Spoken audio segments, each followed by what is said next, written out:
David here. We all know that range, or lack thereof, is a sticking point for consumers considering an EV for their next daily driver. If the range isn't there for what the driver perceives they'll need, the sale's a no-go. Whether or not those drivers actually need the range they think they do is another topic completely, but if the EV industry could simply eliminate this range anxiety, the transition to EVs becomes that much easier and faster. The question is, how much range do we need? Is 500 miles on a charge enough for your average driver? 600? Or is the issue really that we just don't want to have to worry about plugging in ever again? Today, 200 to 350 miles of range is pretty solid for your average electric vehicle, but Lucid Group says screw that with its Lucid Air Dream Edition range scoring an EPA-estimated 520 miles of range. It is the longest range electric vehicle ever rated by the EPA to date. To go much beyond that range, you'll have to start looking to the next generation of electric cars. Volvo Cars, for example, says it is banking on its next generation of fully electric cars to boast over 600 miles of range on a single charge. By the middle of this decade, as Volvo Cars introduces its third generation of electric cars, the company says it plans to improve the range of its vehicles further and integrate the battery pack into the floor of the car. For reference, currently the company's C40 Recharge EV, spec'd with 75 kilowatt hours of usable energy storage, delivers about 225 miles of range per charge. In the near term, Volvo Cars plans to take advantage of its relationship with Swedish battery company Northvolt to further increase the energy density in its battery cells by up to 50% compared to what is on the market today. Before the end of this decade, Volvo Cars says it hopes to break the 1,000 watt-hour per liter energy density milestone in order to achieve 1,000 kilometers or approximately 621 miles of real driving range. That's enough range to take you from Cleveland, Ohio to Chattanooga, Tennessee in one charge. And once you get there, you're going to have to charge. How many charging stations are in Chattanooga? I don't know. Of course, there are still those drivers who say, nope, not enough, man.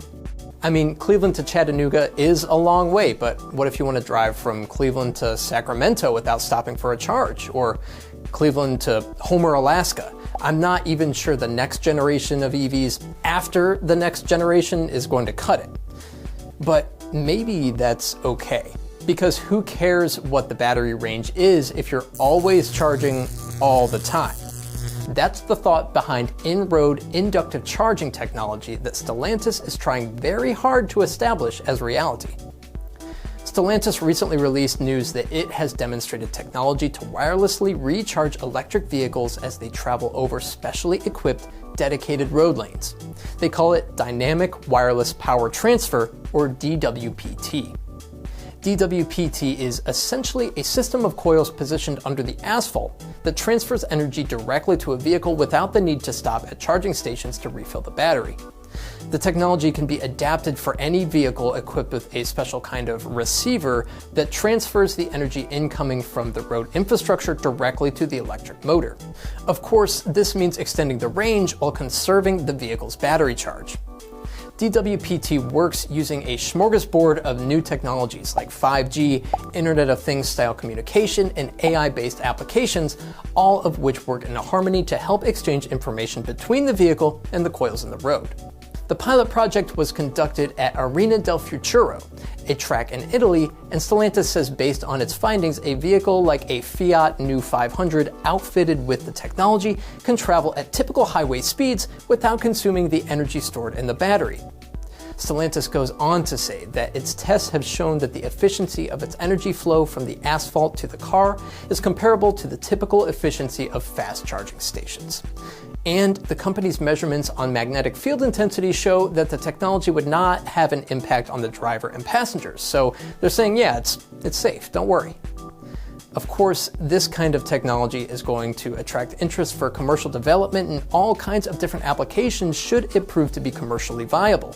And its potential extends far beyond consumer EVs. Consider other infrastructure too, like harbors, airports, and parking lots. As exciting as all this sounds, the reality is that the implementation of this kind of innovation it's far from simple. There are grid constraints to consider. Sure, maybe this technology can handle a Fiat New 500 just fine, But what happens when you're talking about the traffic congestion of any of America's highways? And how much more complicated do the infrastructure requirements become when compared to something like erecting a new DC fast charging station? The quest for unlimited EV range is only beginning. The question is, what do consumers really want, and what level of innovation is going to be necessary to stick for the long haul? My name's David Sickles, and this is the EV Impact Show. See you next time.